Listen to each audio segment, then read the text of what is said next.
ठीक है। तो कल हमने rate of reaction, order of reaction और मॉलिक्यूलरिटी की स्टडी की थी ना। तो आज जो हम स्टडी करेंगे वो है इंटीग्रेटेड रेट इक्वेशन। क्या है? इंटीग्रेटेड रेट इक्वेशन, यानी रेट ऑफ रिएक्शन के लिए हम इंटीग्रेटेड रेट इक्वेशन स्टडी करेंगे। ठीक है। और वो किन किन के लिए करेंगे? कल हमने ऑर्डर ऑफ रिएक्शन पढ़ी थी, इनमें हम पहले करेंगे ज़ीरो ऑर्डर रिएक्शन के लिए और फिर करेंगे फर्स्ट ऑर्डर रिएक्शन के लिए। ठीक है। तो ये दो ही आपके सिलेबस में है। ठीक है। तो देखो, सबसे पहले हम करेंगे ज़ीरो ऑर्डर रिएक्शन के लिए। बात ये आती है कि इंटीग्रेटेड रेट इक्वेशन की ज़रूरत क्यों पड़ी? क्योंकि जो हमने रेट ऑफ रिएक्शन पहले स्टडी की है तो उसके अंदर जो हम रेट जो कैलकुलेट कर रहे हैं वो डिफरेंशियल इक्वेशन के थ्रू कैलकुलेट कर रहे हैं। तो उसके जो रिज़ल्ट मिलते हैं ना, वो एक्सपेरिमेंटली जो हमने वैल्यू कैलकुलेट की होती है कोई भी जो रेट ऑफ रिएक्शन की, उससे ज़्यादा मैच नहीं कर रहे। ठीक है। तो इसलिए बनाई गई इंटीग्रेटेड रेट इक्वेशन। ठीक है। तो सबसे पहले हम करेंगे इंटीग्रेटेड रेट इक्वेशन किसके लिए? ज़ीरो ऑर्डर रिएक्शन के लिए। ठीक है। तो बात ये आती है कि ज़ीरो ऑर्डर रिएक्शन कौन सी होती है? Zero order reaction.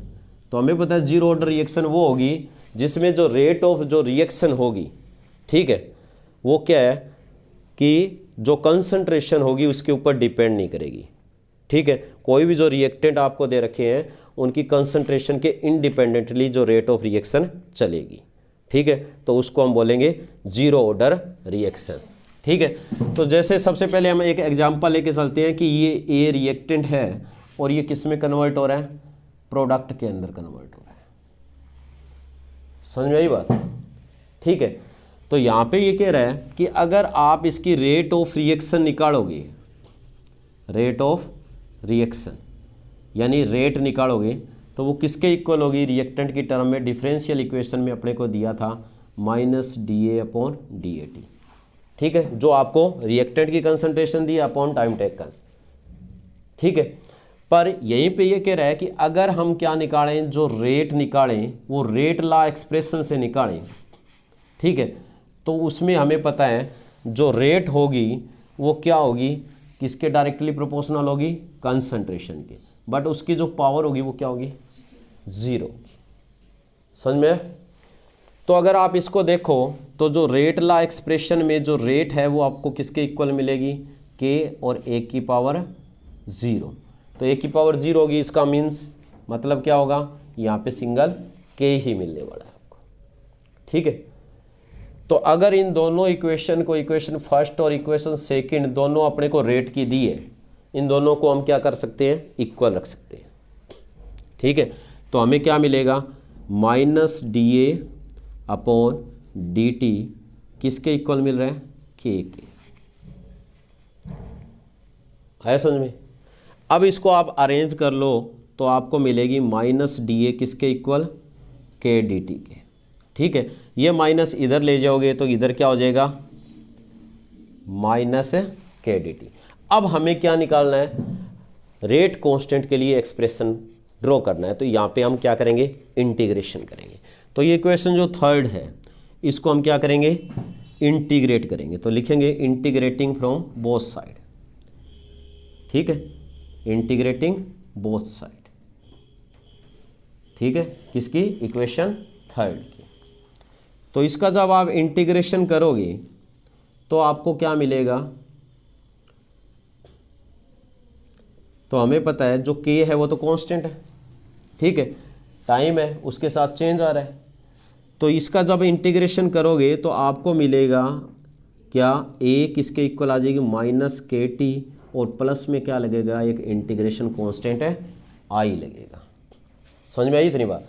तो ये अपने पास जो इक्वेशन आ गई फोर्थ, ये कह रहा है ये तो जो कोई कंसंट्रेशन है किसी भी जो रिएक्टेंट की किसी टाइम में अपने को दी है, किसके साथ? इंटीग्रेशन कांस्टेंट के साथ। तो हमें इसी इंटीग्रेशन कांस्टेंट की वैल्यू भी निकालनी है। ठीक है। तो इसके लिए ये कह रहा है कि इंटीग्रेशन कांस्टेंट की वैल्यू हम कैसे निकालेंगे? तो यहाँ पे ये कह रहा है कि अगर हम मान के चलें कि जो ए है वो स्टार्टिंग में क्या था? A0 था। ठीक है, इनिशियल कंसंट्रेशन क्या थी, ए की जगह हम इनिशियल कंसंट्रेशन ले लें तो टी की जगह क्या आ जाएगा, 0 आ जाएगा। तो अगर ये वैल्यू हम क्या कर दें, इक्वेशन 4 के अंदर पुट कर दें, ठीक है, तो अपने को क्या मिलेगा, हमें मिलेगा ए की जगह तो हम क्या रख देंगे, ए नोट, ठीक है, और हमें पता है माइनस के टी की जगह क्या आ जाएगा, 0, क्योंकि टी इक्वल टू क्या लेंगे, 0 जब इनिशियल कंसंट्रेशन की बात की जाए, ठीक है, और प्लस में क्या आ जाएगा, आई आ जाएगा। तो इसका मतलब है जो इंटीग्रेशन कांस्टेंट है आई किसके इक्वल आ गया, ए नोट के इक्वल आ गया, ठीक है। तो यहाँ पे ये कह रहा है कि ये जो आपको इक्वेशन की वैल्यू मिली है 5th की, इस वैल्यू को किस में डालो, 4th के अंदर डालो, ठीक है। तो आपको क्या मिलेगा, हमें पता है 4th इक्वेशन दी थी ए, और ये किसके इक्वल आ गई, माइनस के टी, और प्लस में क्या आ जाएगा, आई नोट की जगह ए नोट आ जाएगा। आया समझ में, ठीक है। यहां पे आप एक ग्राफ भी प्लॉट कर सकते हो इसको रीअरेंज करने से पहले, ठीक है। तो यहां पे आप जब ग्राफ प्लॉट करोगे तो ग्राफ के अंदर वाई ये किसके इक्वल होता है, एम एक्स प्लस सी के, ठीक है। तो साथ के साथ हमें ग्राफ करने भी जरूरी है। तो इसके लिए अगर आप रिएक्टेंट की किसी टाइम पे कंसंट्रेशन और इनिशियल कंसंट्रेशन और जो रेट कांस्टेंट के बीच में जो ग्राफ प्लॉट करना है, तो इंटीग्रेटेड रेट इक्वेशन के लिए तो हमें क्या मिलेगा, ठीक है। तो हमें पता है वाई एक्सिस पे क्या आ जाएगी, concentration of reactant eight any time, ठीक है, और सी क्या दिया है, इंटरसेप्ट दिए है, मतलब इनिशियल से स्टार्ट नहीं होगा, ठीक है, और ये अपने को टी टाइम एक्स एक्सिस पे दे रखा है, ठीक है। तो सी इंटरसेप्ट दिया, तो मान लो कि ये जो ग्राफ अपने को मिलेगा उसके अंदर जो ए नोट होगी उसकी वैल्यू क्या होगी, ये होगी, ये नीचे की तरफ आ रही है क्योंकि ये जो स्लोप अपने को मिलेगी वो क्या है, माइनस के अंदर है, और ये जो स्लोप अपने को मिल रही है वो किसकी वैल्यू देगी, रेट कांस्टेंट की, मतलब के की वैल्यू देगी। क्लियर हुआ ग्राफ, ठीक है। इसके अलावा एक ग्राफ ये भी पूछा जाता है कि जो concentration versus rate of reaction 0 order के लिए हम सारे ग्राफ करेंगे। तो हमें पता है कि रेट ऑफ रिएक्शन जो है वो कंसंट्रेशन पे डिपेंड नहीं करती, ठीक है। तो इसमें जो रेट ऑफ रिएक्शन है वो थ्रू आउट द रिएक्शन क्या रहेगी, कांस्टेंट रहेगी, क्योंकि जो रेट ऑफ रिएक्शन क्या है, independent of the concentration of the reactant. तो वो सेकंड ग्राफ आपको मिलेगा। क्लियर हुआ, ठीक है। इसके अलावा देखो, अब इसको आप रीअरेंज करोगे, अगर आपको के की वैल्यू निकालनी है तो इसको इधर ले आओ लेफ्ट साइड, तो प्लस का हो जाएगा के टी, ठीक है। उसको उस साइड लेके जाओगे तो क्या हो जाएगा, ए नोट के माइनस में हो जाएगा क्या, ए, ठीक है। तो के किसके इक्वल आ जाएगा, 1/T ए नोट माइनस ए के इक्वल आ जाएगा। ये अपनी इक्वेशन बन गई किसके लिए, रेट कांस्टेंट के लिए। कोई डाउट है किसी को, ठीक है। तो ये इक्वेशन हमारे पास आ गई, कौन सी इक्वेशन आ गई, 6 आ गई, ठीक है। हुआ क्लियर। उसके बाद देखो, उसके बाद जो आता है वो आता है हाफ लाइफ। क्या आता है, हाफ लाइफ टाइम या हाफ लाइफ पीरियड पूछा जाता है। जैसे नाम से ही पता चलता है कि हाफ लाइफ क्या होगा, कि the time taken for half of the reactant has to be reacted, ठीक है। यानी जिस टाइम के अंदर जो रिएक्टेंट की आपको कंसंट्रेशन दी है वो क्या होगी, इनिशियल कंसंट्रेशन की हाफ रह जाएगी, तो वो क्या हो जाएगा, उसका हाफ लाइफ हो जाएगा, ठीक है। तो यहाँ पे इसने बताया कि जो आपको इनिशियल कंसंट्रेशन का क्या मिलना चाहिए, हाफ मिलना चाहिए। तो मतलब कोई टाइम पे जो आपको कंसंट्रेशन दी हुई है, ठीक है, उसकी जगह यानी ए की जगह आप क्या भरोगे, ए नोट बाई 2 भरोगे, क्योंकि ये क्या होनी चाहिए, ए जो आपको दिया वो concentration at any time T दी हुई है, और ए नोट जो है वो यहाँ पे इनिशियल कंसंट्रेशन है, ठीक है। और टी जो होगा उसकी जगह क्या फिलअप करोगे, टी हाफ, समझ में आया? तो ये वैल्यू आप इक्वेशन 6 के अंदर फिलअप कर दो, ठीक है। तो आपको क्या मिलेगा, हमें पता है कि ये आ जाएगा k किसके इक्वल 1/t, और ये आ जाएगा a0 माइनस a की जगह हमने क्या फिलअप करना है, a0/2 करना है, ठीक है। तो इसको जब आप सॉल्व करोगे तो आपको क्या मिल जाएगा भाई, k किसके इक्वल मिल जाएगा, a0 अपॉन क्या आ जाएगा भाई, t की जगह हमने क्या फिल करना है, t½ ठीक है। तो यहाँ पे a0 में से a0/2 गया तो a0/2 ही बच जाएगा, ठीक है। तो ये क्या आ गया 2t½ इसको अरेंज करोगे तो t½ किसके इक्वल आ जाएगा, a0/2 तो ये आ जाएगा half life period of zero order reaction. तो यहाँ पे हम देख रहे हैं कि जो हाफ लाइफ पीरियड है किसका, जीरो ऑर्डर रिएक्शन का, ठीक है, वो किसके डायरेक्टली प्रोपोर्शनल है, इनिशियल कंसंट्रेशन। समझ में आई बात? तो मतलब अगर आपसे ग्राफ पूछा जाए कि हाफ लाइफ पीरियड और जो इनिशियल कंसंट्रेशन का, तो क्या मिलेगा, स्ट्रेट लाइन मिलेगा। क्या मिलेगा, क्लियर हो गया, हो जाएगा कि half life period of a zero order reaction is directly proportional to initial concentration of the reactant, ठीक है। तो इसके बाद एक क्वेश्चन ये भी पूछा जाता है कि राइट द रिलेशनशिप बिटवीन, किसके बीच में रिलेशनशिप पूछी जाएगी, हाफ लाइफ या 75% यानी 3/4, ठीक है, वो भी हम साथ के साथ ही कर लेते हैं, ठीक है। तो यहाँ पे अपने को दिया है क्या, हमें पता है कि जो हाफ लाइफ पीरियड होता है वो किसके इक्वल होगा, a0/2k के इक्वल, ठीक है। जबकि t75 या t3/4 की बात करें, मतलब क्या होगा कि 75% जो रिएक्टेंट है वो रिएक्शन कर चुका है, ठीक है।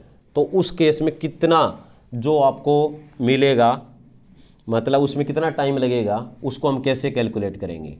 तो इसको कैसे निकालेंगे, इसको सेम उसी तरह निकालेंगे जो आपको इक्वेशन दी हुई है, ठीक है। इसको निकालने के लिए हम क्या करेंगे, जो आपको टाइम दिया है उसकी जगह क्या लिखोगे, t3/4, ठीक है। और जो कंसंट्रेशन एट एनी टाइम जो दी हुई है उसकी जगह पे क्या लिखोगे, क्या लिखोगे भाई,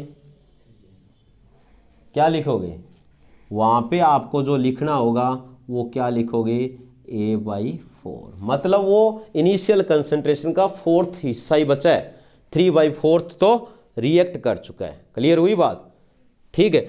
तो इसकी वैल्यू क्या करेंगे हम, इक्वेशन उसी 6 के अंदर क्या करेंगे, इसकी वैल्यू पुट करेंगे तो हमें क्या मिल जाएगा, हमें मिलेगा k किसके इक्वल 1/t3/4, ठीक है। और अपने को क्या दिया है, a0 माइनस a की जगह a0/4 कर देंगे तो हमें क्या मिल जाएगा, इसको रीअरेंज करोगे तो t3/4 किसके इक्वल आ गया, ये आ गया 1/k, और इधर क्या बच जाएगा 3/4। समझ में आया?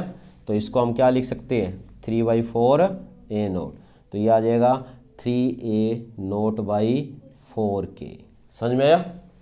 ठीक है। तो जो t3/4 होता है ये किसके इक्वल होगा, 3a0/4k के इक्वल होता है। क्लियर हुआ? कोई डाउट है किसी को? ठीक है। अब इन दोनों के बीच में रिलेशनशिप हम ड्रॉ कर सकते हैं। ठीक है, ये इक्वेशन 6 थी तो ये मानो 7th हो गई और ये होगी 8th। ठीक है, तो आप क्या करो, डिवाइड करो किसको, इक्वेशन 8 को। ठीक है, 8 इक्वेशन को बाई इक्वेशन 7 से। क्लियर हुआ?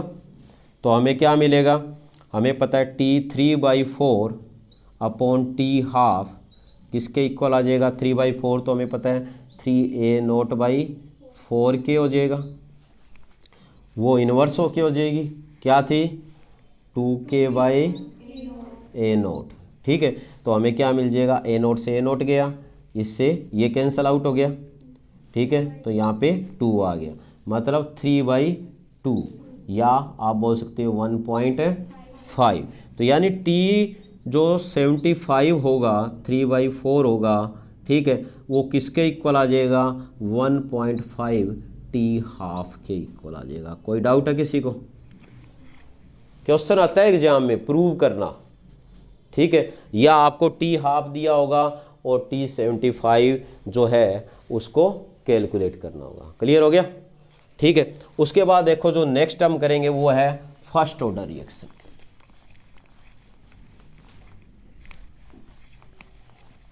ज़्यादातर तो इसमें न्यूमेरिकल ही आने हैं, ठीक है।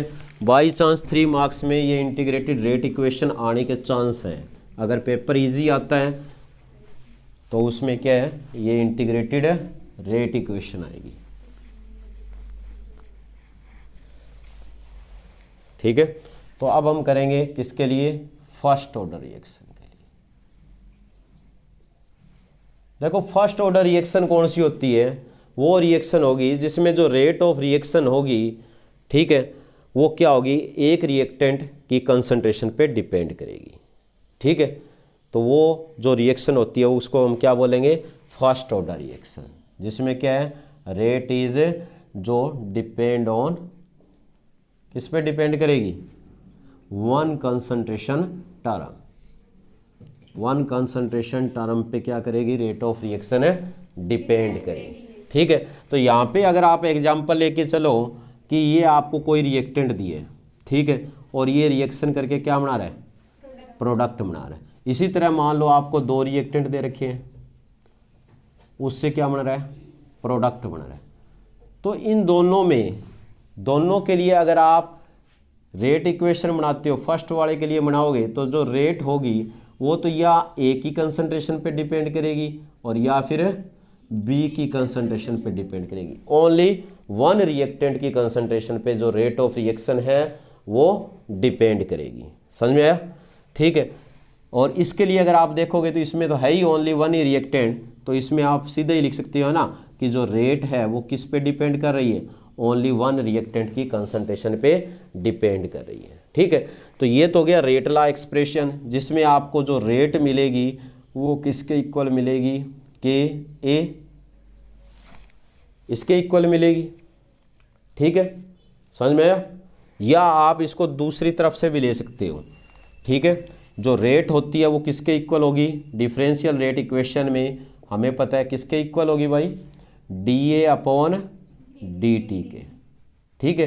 तो यहाँ पे अगर आप इसको ढंग से समझना चाहो तो ये ध्यान रखना, अगर आपको कह दे कि t = 0 टाइम के ऊपर आपको जो कंसंट्रेशन दी है वो दिया A0, ठीक है, और जो t टाइम पे जो आपको कंसंट्रेशन दी हुई है वो कितनी है? A दी हुई है, ठीक है। तो ये 2 कंडीशन आपको याद रखनी है, ठीक है, इंटीग्रेटेड रेट इक्वेशन के लिए। तो अब ये अपने को जो रेट दी है वो एट ए टाइम दी है। कहाँ पे दे रखी है? At a time. तो यहाँ पे हमें माइनस लगाने की जरूरत ही नहीं है ना, ठीक है। तो अब देखो जो हमें पता है ये इक्वेशन क्या है? फर्स्ट है, और ये इक्वेशन है सेकंड दी हुई है, ठीक है। तो इसके अंदर देखो इन दोनों को आमने सामने रखेंगे तो हमें क्या मिलेगा? ये मिलेगी डी अपॉन डी टी, किसके इक्वल मिलेगी? के के इक्वल, ये क्या आ गया? के ए के इक्वल मिलेगी, ठीक है। और ये इक्वेशन बन गई थर्ड। अब इसका क्या कर दो? इंटीग्रेशन कर दो। इंटीग्रेशन किस लिए कर रहे हैं? ताकि हम रेट कांस्टेंट निकाल सकें, के की वैल्यू निकाल सकें, ठीक है। जब दोनों साइड से इसको इंटीग्रेट करोगे तो उससे पहले आप इसको क्या कर लो? थोड़ा रीअरेंज कर लो। किस तरह? ये जो आपको डी ए दिए, ठीक है, इसको आप किस तरह लिख सकते हो? डी ए अपॉन ए, क्या आ जाएगा? ए किसके इक्वल आ गया? के डी टी के, ठीक है। तो इसको हम क्या कर रहे हैं? इंटीग्रेट कर रहे हैं, ठीक है। क्या मिल गया? के डी टी। इसका इंटीग्रेशन करोगे तो हमें क्या मिलेगा? यहाँ पे मिलेगा माइनस log ए। अगर ये ए ऊपर होता तो सीधा ही log ए आता, अब नीचे है तो क्या आ गया? माइनस log ए, किसके इक्वल आ गया? के टी प्लस आई की, ठीक है। तो ये इक्वेशन मिली हमें फोर्थ, ठीक है। अब इस फोर्थ इक्वेशन में हमें इंटीग्रेशन कांस्टेंट आई की वैल्यू कैलकुलेट करनी है, ठीक है। तो इसकी वैल्यू कैलकुलेट करने के लिए हम क्या करेंगे? हमें पता है जब हम t = क्या लिख लें? 0 लिख लें, ठीक है, तो a = क्या हो जाएगा? ए नोट हो जाएगा। ठीक है, इसकी वैल्यू इसमें पुट कर दो इक्वेशन 4 के अंदर। ठीक है, तो हमें क्या मिलेगा यहाँ पे हमें मिलेगा माइनस लॉग ए नोट, किसके इक्वल आ जाएगा, के इंटू 0 और प्लस में आई। तो मतलब हमें क्या मिला, माइनस लॉग ए नोट किसके इक्वल आ गया, आई के इक्वल आ गया। तो मतलब इंटीग्रेशन कांस्टेंट जो दिया है आई, उसकी वैल्यू यहाँ से निकल जाएगी। अब इस इक्वेशन की वैल्यू, मतलब ये 5th इक्वेशन की वैल्यू किस में पुट कर दो, 4th के अंदर पुट कर दो। ठीक है, तो यहाँ पे आप देखोगे कि हमें क्या मिलेगा, ये आ जाएगा माइनस लॉग ए किसके इक्वल था, के टी। ठीक है, और यहाँ पे प्लस आई था तो उसकी जगह क्या आ जाएगा, क्या आया था, माइनस लॉग ए नोट आ गया। समझ में आया? इसको रीअरेंज करो, कैसे करोगे, या आप क्या करो, माइनस कॉमन निकाल लो। माइनस क्या करो, कॉमन निकाल लो। जब माइनस कॉमन निकालोगे तो हमें मिलेगा लॉग ए किसके इक्वल, माइनस के टी प्लस में लॉग ए नोट। समझ में आया? तो इसके लिए ग्राफ पूछा जाता है इंटीग्रेटेड रेट इक्वेशन के लिए। ठीक है, तो इसके लिए, और जो हमें सीधा फर्स्ट ऑर्डर रिएक्शन के लिए, इन दोनों के लिए ग्राफ पूछा जाता है। ठीक है, तो रेट ऑफ रिएक्शन अगर आप देखोगे, ठीक है, तो जो कंसंट्रेशन है फर्स्ट ऑर्डर रिएक्शन में, तो उसकी जो रेट है कंसंट्रेशन के साथ एक रिएक्टेंट के साथ क्या होगी, इंक्रीज होगी। समझ में आई बात? और दूसरा इसके लिए अगर आप देख रहे हो तो y equal to M X plus C. तो इसके लिए जो हमें ग्राफ मिलेगा वो किस तरह मिलेगा, हमें पता है y एक्सिस पे क्या आ गया, log a, और x एक्सिस पे टाइम, और ये स्लोप माइनस में आएगी नीचे की तरफ, और ये हमें इंटरसेप्ट दे रखी है क्या, log a नोट। ठीक है, तो स्लोप हमें क्या मिलेगी, k के इक्वल मिलेगी। जरूरी है ये चीज़ें। ठीक है, एग्जाम के लिए क्लियर हुआ? अब इसको रीअरेंज करो तो हमें पता है k की वैल्यू निकालनी है। तो ये इक्वेशन हमारे पास है 6। ठीक है, इसको रीअरेंज करो तो ये आ जाएगा क्या, के टी इधर आके क्या हो गया, प्लस में। समझ में आया? तो log a नोट ये इधर जाएगा तो माइनस में हो जाएगा log a। तो k किसके इक्वल आ गया, 1/t, और ये क्या है, log a by a note minus a है, तो इसको हम लिख सकते हैं ना log a note by a। तो ये हमारे पास इक्वेशन 7th आ गई, जो क्या है, इंटीग्रेटेड रेट इक्वेशन है, किसके लिए, फर्स्ट ऑर्डर रिएक्शन के लिए। समझ में आया? ठीक है, बाद में इसने इसको और भी रीअरेंज किया इस इक्वेशन को। ये कह रहा है कि अगर हम मान के चले ए नोट की जगह क्या लिख लें, ए लिख लें। ठीक है, और जो ए है मतलब कोई कंसंट्रेशन किसी टाइम पे है तो वो क्या होगी, ए से तो कम ही होगी। तो उसने क्या किया, कितनी कम कर दी, एक्स कम कर दी, कि मतलब इतना सब्सटेंस रिएक्शन कर चुका है। ठीक है, तो मतलब ये कंसंट्रेशन क्या है, किसी टाइम पे है। ठीक है, तो हमें ये इक्वेशन अरेंज करके क्या मिलेगी, 1/t log a minus x. और अरेंज करोगे तो log की वैल्यू फिल कर दो, 2.303/t, फिर log a माइनस एक्स कर लोगे। तो ये हो गई फर्स्ट ऑर्डर रिएक्शन के लिए इंटीग्रेटेड रेट इक्वेशन। अब यहाँ पे हम क्या निकालेंगे, half life time, half life period. ठीक है, तो उसको हम कैसे निकालेंगे, हमने पढ़ा है कि हाफ लाइफ पीरियड क्या होता है कि जिस टाइम के अंदर कोई भी जो आपको रिएक्टेंट दिया है उसकी कंसंट्रेशन अपनी इनिशियल कंसंट्रेशन की क्या हो जाएगी, हाफ रह जाएगी, तो उसको हम क्या बोलेंगे, हाफ लाइफ पीरियड बोलेंगे। ठीक है, तो हम क्या करेंगे, अब यहाँ पे जो टाइम पीरियड है उसकी जगह क्या करेंगे, हाफ लिखेंगे, टी हाफ, और जो आपको जो कंसंट्रेशन एट एनी टाइम जो अपने को दी है उसकी जगह ए की जगह हम क्या फिल करेंगे, ए नोट बाई 2 लिखेंगे। समझ में आया? चाहो तो आप इससे भी कर सकते हो, चाहो तो इससे भी, यहाँ पे a/2 करना था। ठीक है, तो ये आ जाएगी अपने पास, इसी इक्वेशन को लेके चलेंगे ठीक है, कौन सी इक्वेशन को, इसी को ही। तो हमारे पास क्या आ जाएगा कि फिर क्या दे रखा है 2.303 अपॉन टी की जगह टी हाफ फिल किया, फिर लॉग, और ये क्या है ए नोट, और ए की जगह हमने लिख दिया ए नोट बाई 2, तो 2 ऊपर मल्टीप्लाई में आ गया। समझ में आई? ठीक है, तो ए नोट से ए नोट कैंसिल हो जाएगा। ठीक है, तो हमें क्या मिल जाएगी इक्वेशन, हमें मिल जाएगी 2.303 अपॉन टी हाफ, और क्या आ गया log 2। ठीक है, तो इसको अरेंज करेंगे तो हमें क्या मिलेगा, जो टी हाफ है, ठीक है, ये किसके इक्वल आ जाएगा, हमें पता है 2.303 अपॉन के, और log 2 की वैल्यू होती है 0.3010, तो ये आ जाएगा किसके इक्वल 0.693 अपॉन के, तो ये आ गया हाफ लाइफ पीरियड। तो आप देख रहे हो जो हाफ लाइफ पीरियड होगा किसका, फर्स्ट ऑर्डर रिएक्शन का, वो इनिशियल कंसंट्रेशन पे डिपेंड नहीं करेगा। तो इसके लिए जो आप ग्राफ प्लॉट करोगे तो आपको क्या मिलेगा, हमें पता है कि ये आपको इनिशियल कंसंट्रेशन दी है, तो मतलब इससे इंडिपेंडेंट होगा। क्लियर हो गया? ठीक है, तो ये हो जाएगा इस तरह हाफ लाइफ पीरियड। फिर आगे इसने कहा है कि अगर आप किसी भी रिएक्शन के लिए हाफ लाइफ पीरियड निकालना चाहते हो, ठीक है, जनरल एक्सप्रेशन ये भी आपको आना चाहिए।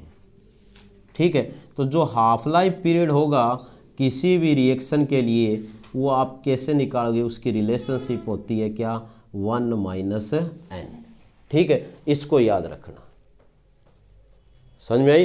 एन क्या है यहाँ पे, ऑर्डर ऑफ रिएक्शन है। चेक करके देख सकते हो, जीरो ऑर्डर के लिए तो डायरेक्टली प्रोपोर्शनल मिलेगा।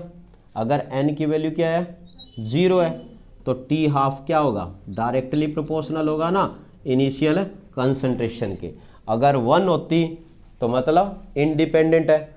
ठीक है, 2 होती तो क्या हो गया, इन्वर्सली आ जाएगा, क्योंकि पावर माइनस में 1 मिलेगी आपको। ठीक है, या आप इसको रीअरेंज करके ऐसे भी लिख सकते हो कि जो टी हाफ है वो क्या होगा, इन्वर्सली प्रोपोर्शनल होगा किसके, इसके। ठीक है, चाहो वैसे कर सकते हो, पर याद होना चाहिए, हो जाएगा। ठीक है, उसके बाद देखो जो अपने को दिया है एक्सप्रेशन दिए वैसे इसमें, और ठीक है अभी करा दे छोटे छोटे। तो यहां पे इसने कहा है कि एक एक्सप्रेशन दिया है किसके लिए, time taken for nth fraction of reaction.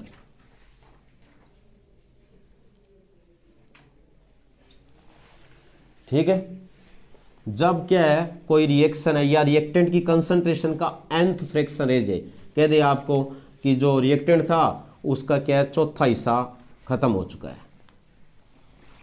ठीक है, इस तरह की कोई आपको कह दे जो कंसंट्रेशन थी उसका 4th फ्रैक्शन कंप्लीट हो चुका है, रिएक्टेंट का नहीं, कंसंट्रेशन आपसे कहा जाए कि वो क्या है, अपने हिस्से की क्या रह चुकी है, 4th रह चुकी है, 5th रह चुकी है, 6th रह चुकी है, कितनी भी रह चुकी है। तो उस केस के अंदर आप क्या करोगे, आपके पास क्या है, इक्वेशन तो है क्या, रेट कांस्टेंट के लिए क्या 2.303 अपॉन टी log हम लेते हैं a upon a minus x, ये अपने को काम देगी यहाँ पे। ठीक है, तो x क्या है, जितना सब्सटेंस रिएक्ट कर चुका है।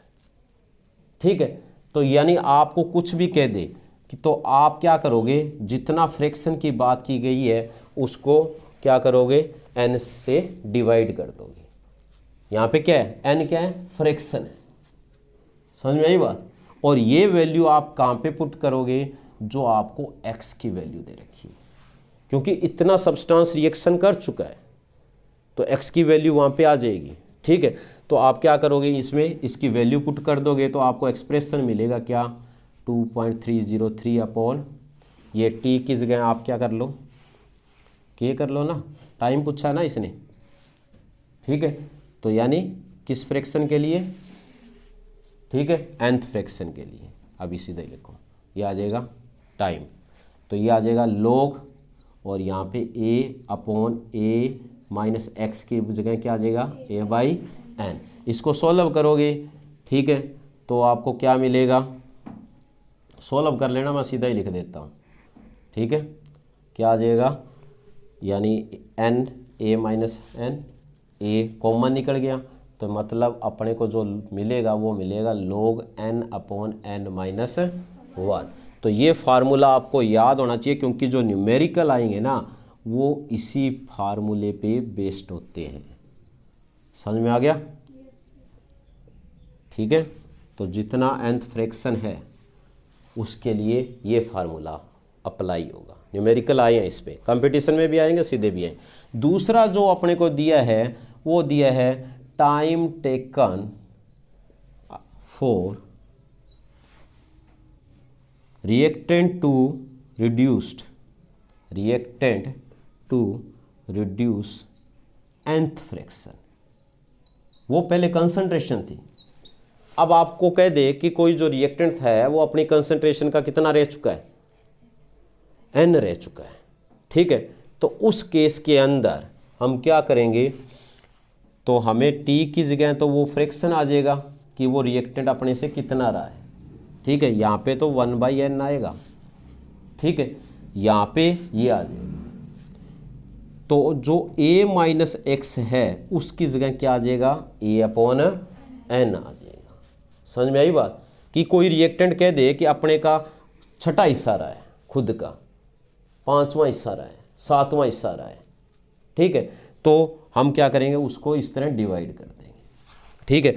तो ये अपने को जो इक्वेशन मिलेगी वो किस तरह मिलेगी, हमें पता है 2.303/t, t क्या है, nth फ्रैक्शन है, और ये क्या आ जाएगा log a, और a माइनस एक्स की जगह क्या रख देंगे, a/n रख देंगे, तो n ऊपर मल्टीप्लाई में, तो a से a कैंसल, तो हमें क्या मिल जाएगा, यानी और लगा के हम लिख सकते हैं t जो nth फ्रैक्शन के लिए लगेगा तो वो किसके इक्वल आ जाएगा, 2.303/k और log n आ जाएगा। आया समझ में। फिर बात आती है कि अमाउंट ऑफ सब्सटेंस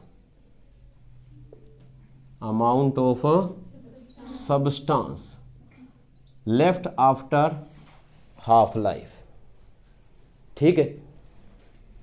समझ में आया। अगर फर्स्ट हाफ लाइफ का आ जाए, मैं जनरल एक्सप्रेशन ही लिख देता हूँ यहाँ पे, ठीक है। तो हम उसको कैसे लिखेंगे, जनरल एक्सप्रेशन में जो इनिशियल कंसंट्रेशन होगी उसको डिवाइड कर देंगे 2n से। अगर आपसे पूछ ले 1 हाफ लाइफ के लिए तो n की वैल्यू 1 रख दोगे, 2 हाफ लाइफ के बाद पूछे तो n की वैल्यू 2 रख दोगे, यानी वो उसकी पावर बनता जाएगा 2 की, ठीक है। जैसे आपसे कह दे कि 3 हाफ लाइफ के बाद कोई सब्सटेंस है वो कितना रह जाएगा आफ्टर 3 हाफ लाइफ, ठीक है। तो आपने क्या करना है, जो इनिशियल कंसंट्रेशन दी है उसको डिवाइड करोगे किससे, 2⁻³ से, तो वो उतना सब्सटेंस आपको पता चल जाएगा। क्लियर हो गया, हो गए। यानी न्यूमेरिकल बेस्ड पार्ट इस तरह होगा, ठीक है। ये हम जब न्यूमेरिकल करेंगे तब सोल्व करेंगे। आगे देखो नेक्स्ट टॉपिक कौन सा है,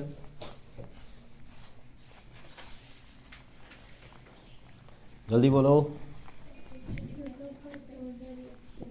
temperature dependent rate of reaction, ठीक है। अब उसको हम स्टडी करेंगे, या कोई और है, नहीं अभी एक इसके अंदर है ना एक पार्ट बचता है, ठीक है। ये होती है सूडो फर्स्ट ऑर्डर रिएक्शन, ठीक है, सूडो फर्स्ट ऑर्डर रिएक्शन।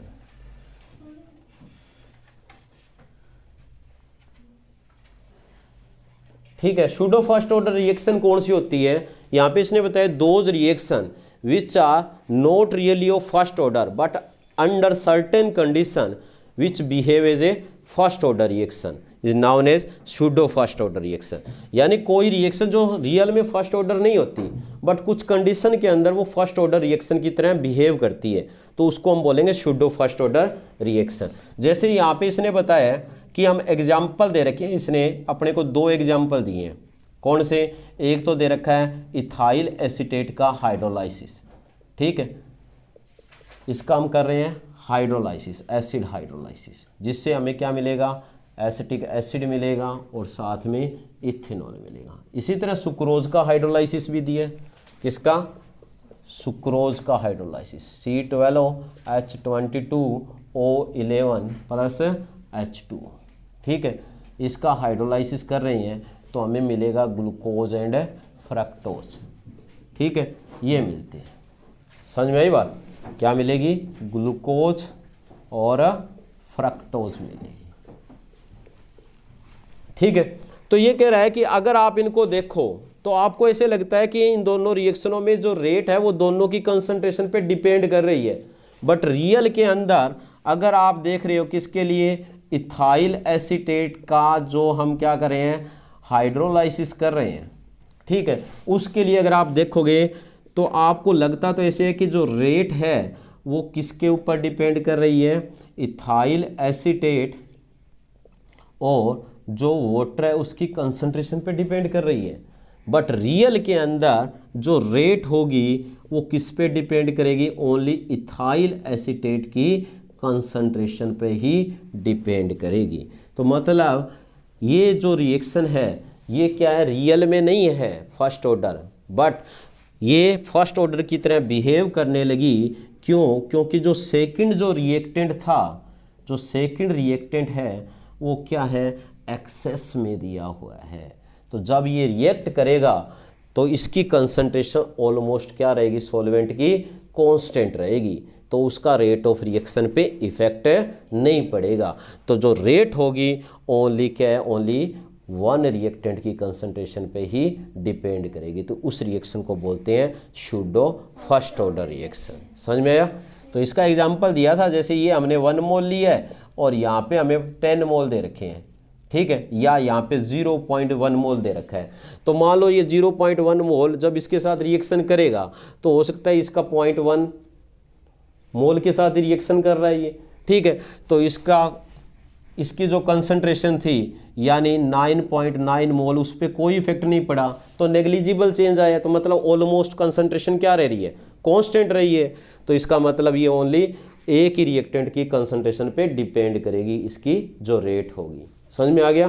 तो सूडो फर्स्ट ऑर्डर रिएक्शन तभी देखने को मिलेगी जब आपको 2 रिएक्टेंट दिए हैं और उनमें से एक रिएक्टेंट यानी जो सॉल्वेंट है वो क्या है? एक्सेस में है और जिसकी कंसंट्रेशन के अंदर कोई चेंज नहीं आ रहा। तो जो रिएक्टेंट ओनली 1 होगा उसी के ऊपर रेट ऑफ रिएक्शन डिपेंड करेगी। ये हो गया सूडो फर्स्ट ऑर्डर रिएक्शन। और इसमें सेम वही फार्मूले अप्लाई होंगे जो अभी हमने फर्स्ट ऑर्डर रिएक्शन के लिए स्टडी किए हैं, ठीक है। समझ में आई बात? तो यही फार्मूला हम अप्लाई करते हैं। वैसे इसके लिए जो डेरिवेशन है ये आपकी एनसीईआरटी में नहीं दिया ना, नहीं है, ऐसे इसका फार्मूला होता ही है, ठीक है। कोई ज़रूरत नहीं है इतना ज़्यादा पढ़ने की, क्योंकि ये नहीं आएंगे, सीधी डेफिनेशन और इनके एग्जाम्पल पूछे जाते हैं। क्लियर है? उसके बाद जो नेक्स्ट टॉपिक है अपना टेम्परेचर डिपेंडेंट है रेट ऑफ रिएक्शन।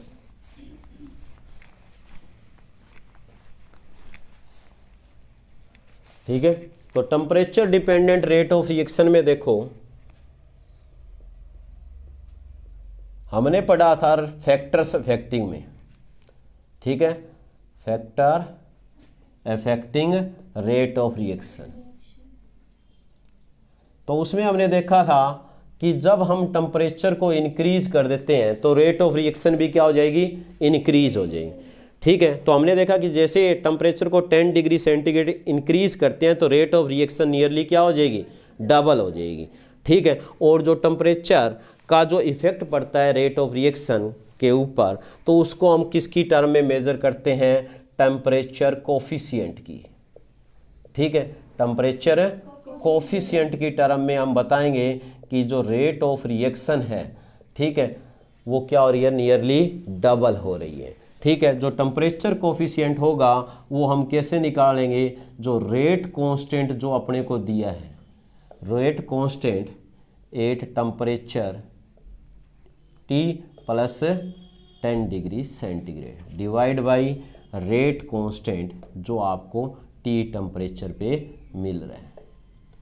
ठीक है, इन दोनों का जो रेशियो होगा रेट कांस्टेंट, जैसे आप मान के चलो आपने टेम्परेचर लिया कितना, आप मान के चलो 300 केल्विन टेम्परेचर पे रेट कांस्टेंट डिटरमाइन कर रहे हो, फिर आपने 10 डिग्री सेंटीग्रेड इंक्रीज कर दिया। ठीक है, तो वो क्या हो गया 310 पे रेट कांस्टेंट डिवाइड बाई 300, यही होगा। ठीक है, तो ये कह रहा है कि ये जो वैल्यू अपने को मिलेगी जो रेट कांस्टेंट की, इन दोनों टेम्परेचर पे जो अपने को मिलेगी रेट कांस्टेंट की, वो क्या होगी, जो n की वैल्यू होगी वो क्या होगी, ग्रेटर देन, क्या होगी, जो n की वैल्यू होगी वो क्या होगी, greater than 2 but less than 3 होगी। ठीक है, ये आपने ध्यान रखना है। ठीक है, तो यहाँ पे ये कह रहा है कि जो रेट ऑफ रिएक्शन है वो टेम्परेचर पे डिपेंड कर रही है। तो इसका हमें कैसे पता चला, ये कह रहा है कि जैसे हम टेम्परेचर को इंक्रीज करते हैं तो क्या है, जो रिएक्टेंट मॉलिक्यूल्स होते हैं उनकी काइनेटिक एनर्जी इंक्रीज हो जाती है। जब उनकी काइनेटिक एनर्जी जब इंक्रीज होगी तो उनके आपस में जो कोलिजन है, इफेक्टिव कोलिजन है, वो भी क्या होंगे, इंक्रीज होंगे। तो ऑटोमेटिकली हम कह सकते हैं रेट ऑफ रिएक्शन है इंक्रीज होगी। पर जो इफेक्टिव कोलिजन जो इंक्रीज होते हैं ना, उसको हम कोलिजन फ्रीक्वेंसी की टर्म में मेजर करते हैं। जो कोलिजन फ्रीक्वेंसी अगर रियल में देखें तो 10 डिग्री टेम्परेचर बढ़ाने से नियरली डबल नहीं होती। ठीक है, इसका मतलब कुछ और भी रीज़न होता है यहाँ पे। तो यहाँ पे और रीज़न है, वो है फ्रैक्शन ऑफ मॉलिक्यूल। ठीक है, यानी उनके इफेक्टिव कोलिजन से रिलेटेड है। तो उसको हम समझेंगे किसकी टर्म में, Maxwell Boltzmann distribution curve. Maxwell जो डिस्ट्रीब्यूशन कर्व है ना, ये इंपॉर्टेंट है एग्जाम के लिए, काफ़ी बार आई हुई है। ठीक है, तो इसने बताया ये मैक्सवेल जो डिस्ट्रीब्यूशन कर्व है ये क्या होती है, it is a graphical relationship between fraction of molecule, क्या दिया है, फ्रैक्शन ऑफ मॉलिक्यूल, ठीक है, एंड काइनेटिक एनर्जी, क्या, kinetic energy of the reactant molecule. समझ में आया, ये एक ग्राफिकल रिलेशनशिप है। ठीक है, तो इसके अंदर ये कह रहा है कि अगर आप मान के चलो ये एक्स एक्सिस है और ये वाई एक्सिस है, तो एक्स एक्सिस पे ये पॉइंट ए है जो किसको रिप्रेजेंट करता है, ये पॉइंट उस पॉइंट को रिप्रेजेंट करता है जो मॉलिक्यूल की थ्रेशोल्ड एनर्जी को रिप्रेजेंट कर रहा है। तो आप जानते हो थ्रेशोल्ड एनर्जी क्या होती है। थ्रेशोल्ड एनर्जी हमें पता है कि कोई भी जो रिएक्टेंट मॉलिक्यूल जिनको प्रोडक्ट में कन्वर्ट होने के लिए जो जितनी एनर्जी की जरूरत पड़ती है, ठीक है, तो उसको हम क्या बोलते हैं, थ्रेशोल्ड एनर्जी। ठीक है, तो हमें पता है कि ये जो ग्राफ है ना, ये इस तरह दिया गया। ठीक है, मैक्सवेल बोल्ट्जमैन डिस्ट्रीब्यूशन कर्व के अंदर ये अपने को ग्राफ दिया हुआ है। ठीक है, जिसमें जो ये एरिया अपने को ABCD के अंदर दिया है, ये किसको रिप्रेजेंट कर रहा है, ये फ्रैक्शन ऑफ मॉलिक्यूल्स को रिप्रेजेंट कर रहा है जो क्या है, इफेक्टिव कोलिजन में पार्टिसिपेट कर रहे हैं, मतलब जो रिएक्शन करके रिएक्टेंट से प्रोडक्ट के अंदर कन्वर्ट हो जाएंगे। ठीक है, किस पे, टी टेम्परेचर पे दिया हुआ है। और ये जो अपने को दे रखी है पीक, ये किसको रिप्रेजेंट कर रही है, ये मोस्ट प्रोबेबल काइनेटिक एनर्जी को रिप्रेजेंट कर रही है। ठीक है, किसको रिप्रेजेंट कर रही है, मोस्ट प्रोबेबल, मतलब जो ज़्यादातर जो मॉलिक्यूल्स की जो काइनेटिक एनर्जी है उसको क्या करेगी, ये रिप्रेजेंट करेगी। पर ये कह रहा है कि जैसे ही हमने क्या किया, टेम्परेचर को 10 डिग्री सेंटीग्रेड क्या कर दिया, इंक्रीज कर दिया। क्या कर दिया, 10 डिग्री सेंटीग्रेड इंक्रीज कर दिया। तो ये कह रहा है कि उससे क्या है, जो रेट ऑफ रिएक्शन है वो नियरली क्या हो जाती है, डबल हो जाती है। वो क्यों डबल हो जाती है, तो यहाँ पे इसने बताया है कि हम जो देख रहे हैं कि जो एरिया अपने को ABEF या इसके अंदर मिल रहा है, वो पहले जो एरिया अपने को मिल रहा था उसकी कंपेयर में क्या हो रहा है, लगभग डबल हो रहा है। तो रेट ऑफ रिएक्शन भी क्या होगी, जैसे ही आप T+10 कर देते हो, टेम्परेचर इंक्रीज कर देते हो, तो क्या होती है, जो फ्रैक्शन ऑफ मॉलिक्यूल जिनकी काइनेटिक एनर्जी थ्रेशोल्ड एनर्जी से क्या होगी, ज़्यादा होगी, तो वो फ्रैक्शन ऑफ मॉलिक्यूल नियरली क्या हो जाएंगे, डबल हो जाएंगे। तो जो रेट ऑफ रिएक्शन है वो भी क्या हो जाएगी, डबल हो जाएगी। तो ये आपने इस तरह एक्सप्लेन करना है। ठीक है, समझ में आई बात। बाकी सारी बातें नोट्स में लिखी हुई है, ये समझनी है। क्लियर है। उसके बाद देखो जो temperature dependent rate of reaction के अंदर आगे अपने को जो दी है वो दी है आर्हेनियस इक्वेशन। ठीक है, क्या दी हुई है? तो आर्हेनियस इक्वेशन को हम देखते हैं कि कैसे उसने जो टेम्परेचर है उसके इफेक्ट को एक्सप्लेन किया, किसके ऊपर? रेट ऑफ रिएक्शन पे। इंपॉर्टेंट है एग्जाम के लिए आर्हेनियस इक्वेशन। ठीक है, तो देखो आर्हेनियस इक्वेशन, चांसेस है एग्जाम में आने के पूरे, इसके आए नहीं है, पिछले 2-3 प्लान हो गए।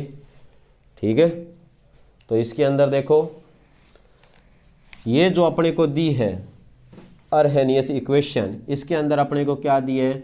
जो रेट कांस्टेंट के है ये किसके इक्वल है? A exponential minus A upon R T दे रखी है। ठीक है, ये अगर एक नंबर में पूछे तो बस इतना ही लिखना होता है आर्हेनियस इक्वेशन। ठीक है, के जो है ये अपने को दिया है क्या? Rate constant. ठीक है, और ए जो है वो क्या है? आर्हेनियस फैक्टर या आर्हेनियस कांस्टेंट। ठीक है, ई जो है वो एक्टिवेशन एनर्जी दी हुई है। ठीक है, और आर दिया ये गैस कांस्टेंट है। ठीक है, और टी है वो क्या है? टेम्परेचर दिया हुआ है। ठीक है, कई बार ए और ई इन दोनों को आर्हेनियस पैरामीटर भी बोला जाता है। क्या बोलते हैं? आर्हेनियस पैरामीटर पूछे तो। ठीक है, तो अब देखो यहाँ पे ये कह रहा है कि जो रेट कांस्टेंट है, अभी हमने पढ़ा कि अगर आप टेम्परेचर को इंक्रीज करते हो तो रेट कांस्टेंट क्या हो जाएगा? यानी रेट ऑफ रिएक्शन नियरली क्या हो जाएगी? डबल हो जाएगी। तो उसी के इफेक्ट को स्टडी करेंगे। पहले इसको हम सिंप्लीफाई करेंगे, कैसे? Taking logarithm. ठीक है, लॉग लेके चलोगे इसका। ठीक है, तो इस सिंप्लीफिकेशन में ये अपने को मिलेगा लॉग के। ठीक है, और ये आ जाएगा लॉग ए माइनस क्या आ जाएगा? ई ए अपॉन आर टी आ जाएगा। समझ में आई? ये होगी simplest form of Arrhenius equation. ठीक है, अब इसको ड्रॉ कैसे करेंगे आर्हेनियस इक्वेशन को? तो वो देखो आर्हेनियस इक्वेशन हम ड्रॉ करेंगे। तो इसके लिए आप मान के चलो कि 8 टेम्परेचर T1, 8 टेम्परेचर T1, तो जो रेट कांस्टेंट होगा क्या है? रेट कांस्टेंट होगा वो क्या होगा? K1 होगा। तो अपने को क्या मिल रहा है? K1 किसके इक्वल मिलेगा? log K1 हमें किसके इक्वल मिलेगा? log A, क्योंकि आर्हेनियस फैक्टर चेंज नहीं होगा, ये कांस्टेंट होता है। ठीक है, माइनस क्या होगा? ये एक्टिवेशन एनर्जी जो मॉलिक्यूल को चाहिए किस में कन्वर्ट होने के लिए? प्रोडक्ट में, R और टेम्परेचर T1। तो ये अपने को मिल गई इक्वेशन फर्स्ट। ठीक है, इसके बाद 8 टेम्परेचर T2 टेम्परेचर पे जो रेट कांस्टेंट होगा, ठीक है, रेट कांस्टेंट जो अपने को मिलेगा वो क्या मिलेगा? K2 मिलेगा। ठीक है, तो हमें क्या मिल रहा है? log K2 किसके इक्वल मिलेगा? log A minus EA upon RT2। तो ये आ गई इक्वेशन सेकेंड। ठीक है, अब इन्हीं दोनों इक्वेशन को आपस में हम क्या करेंगे? सब्सट्रैक्ट करेंगे। तो हम लिखेंगे subtracting equation first from second. तो हमें क्या मिलेगा? log K2 minus log K1 किसके इक्वल आ जाएगा? हमें पता है log A minus EA upon RT2।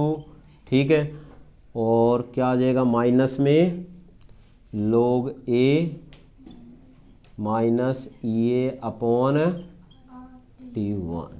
ठीक है, तो ये आ जाएगी log A बाई B, यही होता है। log K2 बाई K1 आ जाएगा, और इसको आप सॉल्व करोगे तो ये आ गया log A minus EA upon RT2 minus में log a प्लस में EA/RT1। ठीक है, तो हमें पता है log a से log a कैंसिल हो जाए। ठीक है, इसको इधर रीअरेंज करेंगे तो हमें मिलेगा EA/RT1 माइनस EA/RT2। ठीक है, तो ये आ जाएगा log K2/log K1। अगर उसमें से हम EA/R कॉमन निकाल लें, ठीक है, तो ये आ गया कॉमन EA/R, और अंदर क्या मिल गया 1/T1 माइनस 1/T2। ठीक है, तो इसको सॉल्व करोगे तो ये आ जाएगा, क्या आ जाएगा, EA/R किसके इक्वल आ गया, ये T2 माइनस T1/T1 T2। ठीक है, अब इस log की जगह दूसरा log यूज़ करो।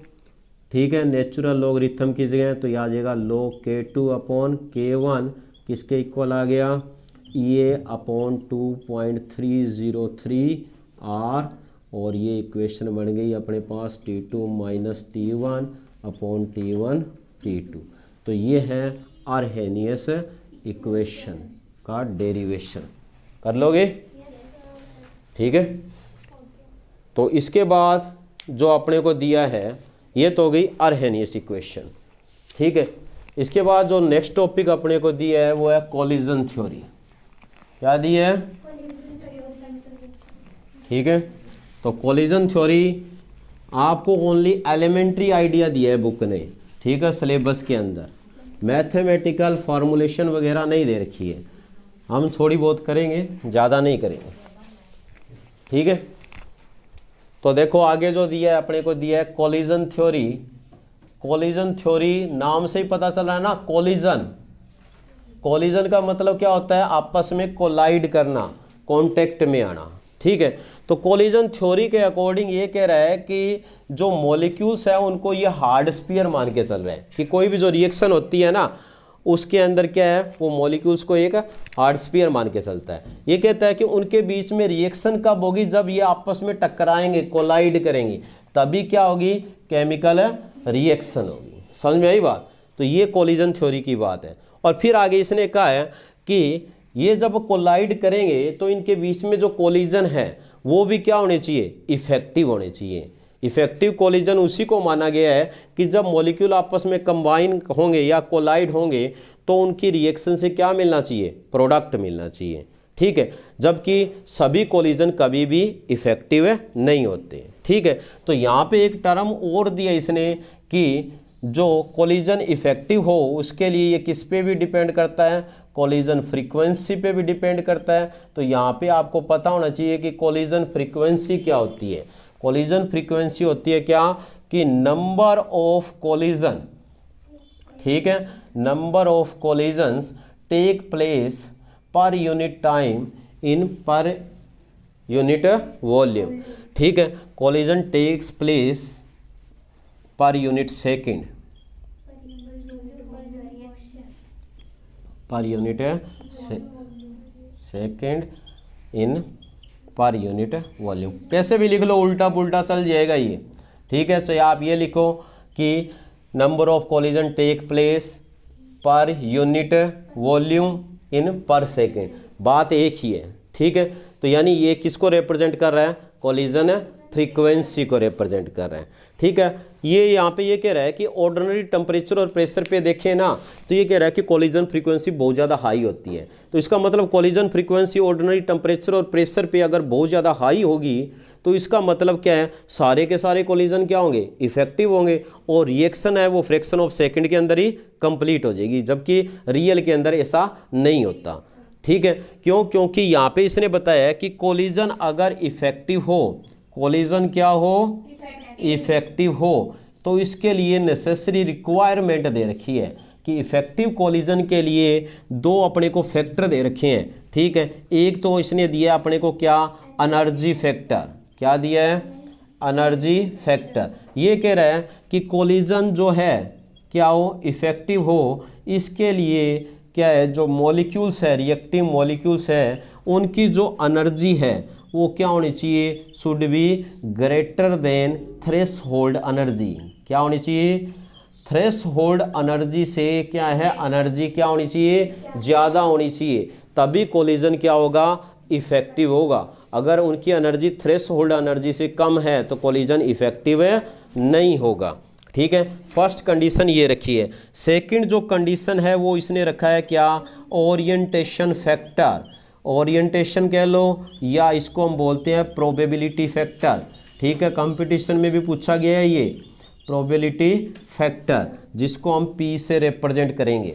ठीक है, तो इसने बताया कि ज़रूरी नहीं है कि जो मॉलिक्यूल है उनके कोलिजन करने के लिए उनकी एनर्जी थ्रेशोल्ड एनर्जी से ज़्यादा होगी तो कोलिजन इफेक्टिव हो जाएंगे।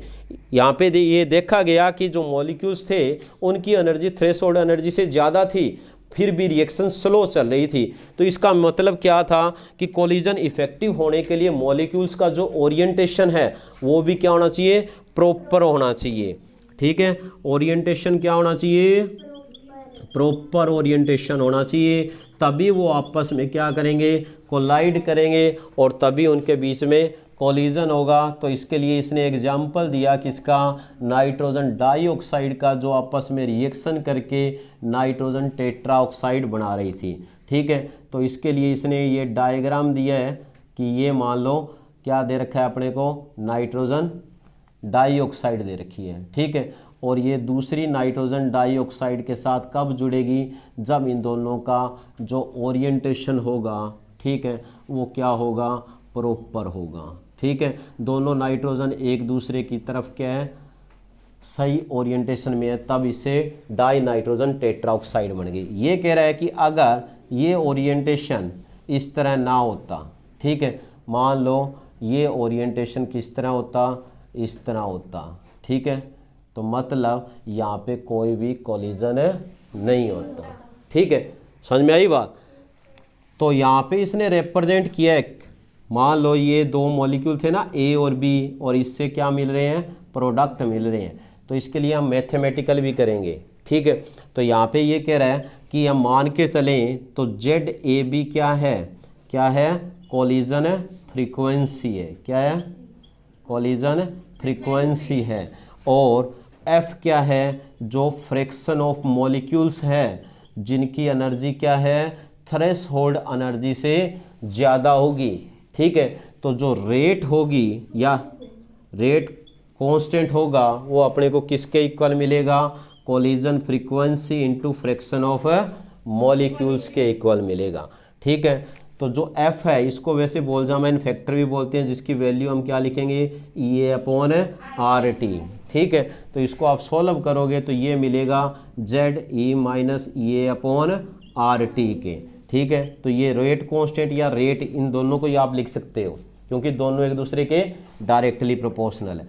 यहाँ पे के भी लिख सकते हो आप, रेट कांस्टेंट। ठीक है, फिर ये जो फैक्टर है, यहाँ पे एक फैक्टर इंट्रोड्यूस किया, क्या, P, जिसको हम क्या बोलते हैं, प्रोबेबिलिटी फैक्टर। तो इसके बारे में कई बार कॉम्पिटिटिव एग्जाम में पूछा गया कि ये P क्या होता है। ठीक है, तो ये आपको क्लियर होना चाहिए। तो ये तो हो गई क्या, कोलिजन थ्योरी। अब हम छोटी छोटी कुछ बातें पढ़ेंगे इसके अंदर, अभी हमने इसको कंप्लीट नहीं किया है। ठीक है, टॉपिक कंप्लीट होने से कुछ नहीं होता। कोलिजन फ्रीक्वेंसी समझ में आ गई ना? Yes sir. ठीक है, क्या होता है कि मॉलिक्यूल आपस में क्या करेंगे, कोलाइड करेंगे, और जब कोलाइड करेंगे तो उनके बीच में कोलिजन अगर इफेक्टिव होगा तो ही रिएक्शन होगी और उससे क्या मिलेंगे, प्रोडक्ट मिलेंगे। और कोलिजन इफेक्टिव कब होगा, जब उनकी एनर्जी थ्रेशोल्ड एनर्जी से ज़्यादा होगी। ठीक है, और उनका प्रॉपर ओरिएंटेशन होगा। क्लियर हुई बात? ठीक है, तो इसके अलावा कुछ टर्म्स बच जाती है जो हमने आराम से नहीं पढ़ी। ठीक है, तो उसमें अपने को क्या दे रखी है, हमें दे रखी है एक तो एक्टिवेशन एनर्जी, क्या दे रखी है, ठीक है, और एक दे रखी है अपने को थ्रेशोल्ड एनर्जी, क्या दे रखी है, थ्रेशोल्ड एनर्जी। और एक हमें पढ़ना है क्या, activated complex.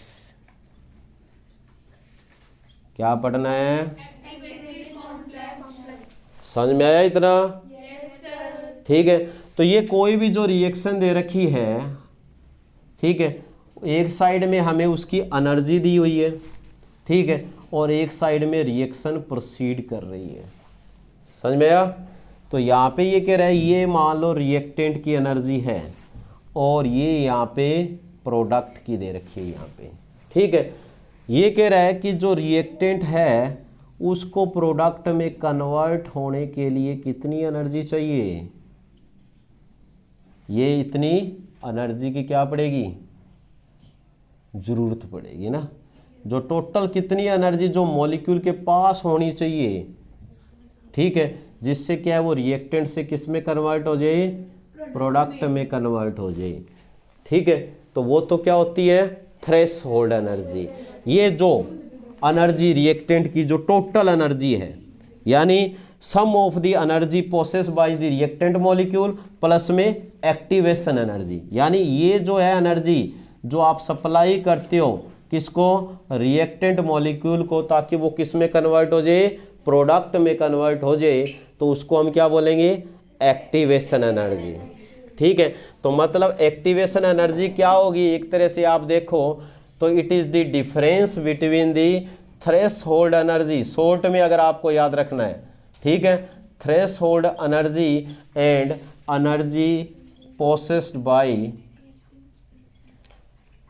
By the reacting molecule. जो रिएक्टिंग मॉलिक्यूल की जो ऑलरेडी जो एनर्जी है, ठीक है, उसको आप थ्रेशोल्ड एनर्जी से माइनस कर दो तो क्या मिल जाएगी, एक्टिवेशन एनर्जी।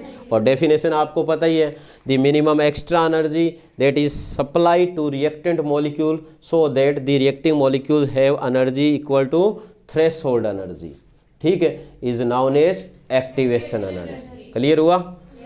उसके बाद बात आती है थ्रेशोल्ड एनर्जी।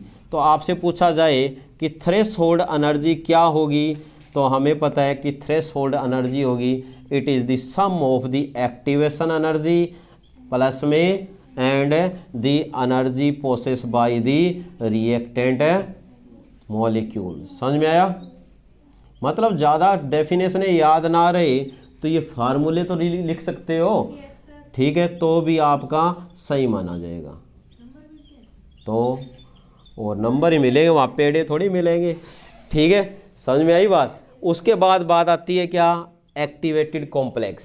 ठीक है, तो यहाँ पे इसने बताया कि जो रिएक्टेंट मॉलिक्यूल है ना, जब आपस में रिएक्शन करते हैं, जब आपने कुछ उसको एनर्जी सप्लाई की, ठीक है, मतलब जब उनकी एनर्जी किसके इक्वल हो गई, थ्रेशोल्ड एनर्जी के इक्वल हो गई, तो क्या होगा, जब रिएक्टेंट मॉलिक्यूल, जैसे हम मान के चलें यहाँ पे अपने को दे रखा है हाइड्रोजन और आयोडीन आपस में रिएक्शन कर रहे हैं, तो ये कह रहा है कि वो स्टेज जिसमें क्या है, जो रिएक्टिंग मॉलिक्यूल्स के बीच में क्या है, कुछ लूज बॉन्ड की फॉर्मेशन होती है। ठीक है, क्या होगी, ठीक है, जो रिएक्टिंग मॉलिक्यूल्स है वो क्या करेंगे, उनके बीच के जो बॉन्ड रिएक्टेंट के मॉलिक्यूल्स क्या होंगे, लूज होने शुरू हो जाएंगे और कुछ नए बॉन्ड के बनने शुरू हो जाएंगे। तो ये जो इंटरमीडिएट स्टेज होती है जिसमें क्या मिलेगी आपको, लूज बॉन्ड मिलेंगे, किसके बीच में, रिएक्टेंट मॉलिक्यूल्स के बीच में। ठीक है, तो उसको हम क्या बोलते हैं, एक्टिवेटेड कॉम्प्लेक्स बोलेंगे। और ये क्या होता है, अनस्टेबल होता है और डिसोसिएट होके क्या देगा, प्रोडक्ट देगा। ठीक है, तो ये क्या होगा, एक्टिवेटेड कॉम्प्लेक्स, या इसको हम क्या बोलते हैं, ट्रांजिशन स्टेट भी बोलते हैं। ठीक है, और इसको आप आइसोलेट नहीं कर सकते। समझ में आ गया? कोई डाउट है किसी को? ठीक है, तो ये हो गया ना एक्टिवेटेड कॉम्प्लेक्स। क्या होगा activated complex, intermediate stage in which new loose bonds are form between reacting species and bonds are loose in reactant molecules. ठीक है, तो ये क्या होता है, अनस्टेबल होता है और हाईली रिएक्टिव होता है। ठीक है, और ये डिसोसिएट होके क्या देगा, प्रोडक्ट देगा। ठीक है, अब देखो एक टॉपिक बच गया मेरे दिमाग में आ रहा है। ठीक है, वो टॉपिक क्या था, वो रह गया फर्स्ट ऑर्डर रिएक्शन का टॉपिक। कौन सा फर्स्ट ऑर्डर रिएक्शन का भाई, कौन सा रह गया बताओ? हाँ,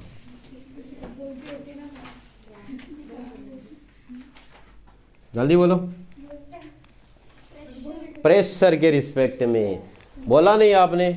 चल ठीक है। गैसियस फेस के केस में इसने बताया, गैस फेस के केस के अंदर, ठीक है।